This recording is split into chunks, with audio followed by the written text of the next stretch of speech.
Hello, my name is Reverend William Cheney, and today we're going to be looking at the final missional engagement necessary within the 9 ships preparing to sail for a church that's in revitalization. And the final one is worship. So, just so that we're clear about the direction, the first 3 were individual challenges that we have to, each member has to engage, each person within the life of the church, and their commitments by each individual. How to build relationships, how to do discipleship and be involved in discipleship and membership. And then we looked at the congregational. Here are the things we're going to do together in order to help revitalization: worship, develop leadership, and stewardship. And then the third area is community. What are the things we have to do to engage the community? We looked at partnership, mentorship, and fellowship. But today we're going to look at the one ship that I believe has the most impact on any specific person, any specific church, any movement for revitalization, and that's worship. One of the challenges as we leave this pandemic period is, will worship be hybrid? Will it be focused on those who are in the building and those who watch it or just happen to be there? Or will we focus on those online and kind of treat those who are in the building like the secondary congregation? I don't believe that there's any one right way for every congregation, but here's what I do know: the greatest number of unchurched people that you can reach are somewhere online.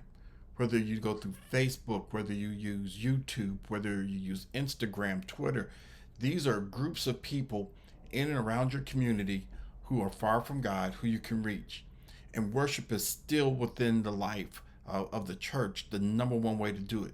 So you may have to look at doing worship in several different ways. Maybe you do a specific worship for online and you do a separate one for in person.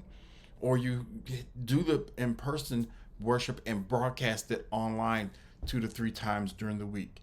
There are churches doing all kinds of different things.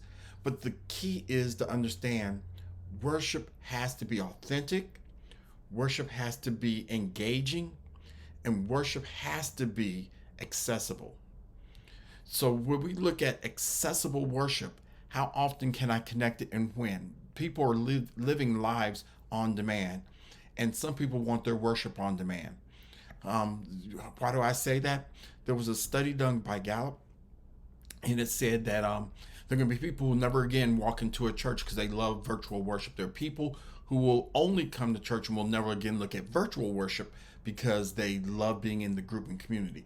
But there will be a group of people who, based on their convenience, either worship online or in person. This is lifestyle engagement.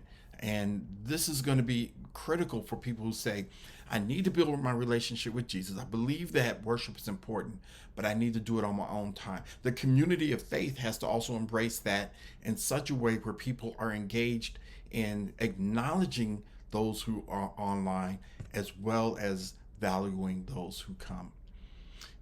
So that is really key. It also has to be engaging. There is a sense of that when you're online, whatever we do in person translates naturally, and that's just not the case.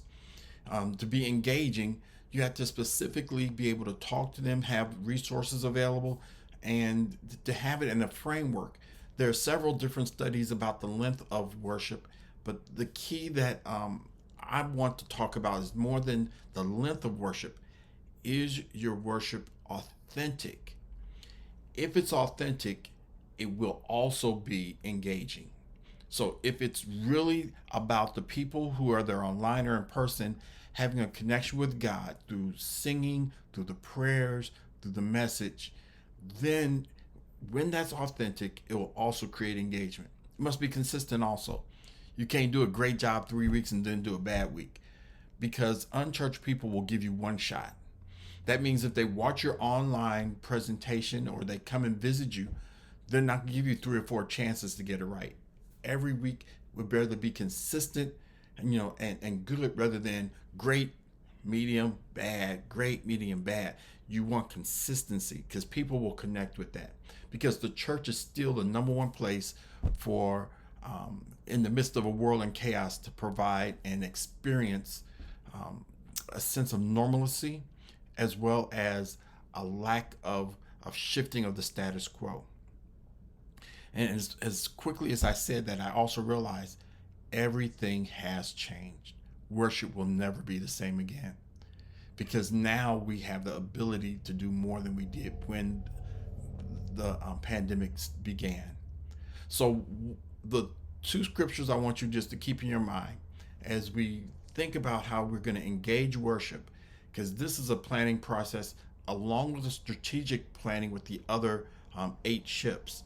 I appeal to you, therefore, brothers and sisters, by the mercies of God, that you present your bodies a living sacrifice, holy and acceptable unto God, which is your reasonable and spiritual worship. Think about that.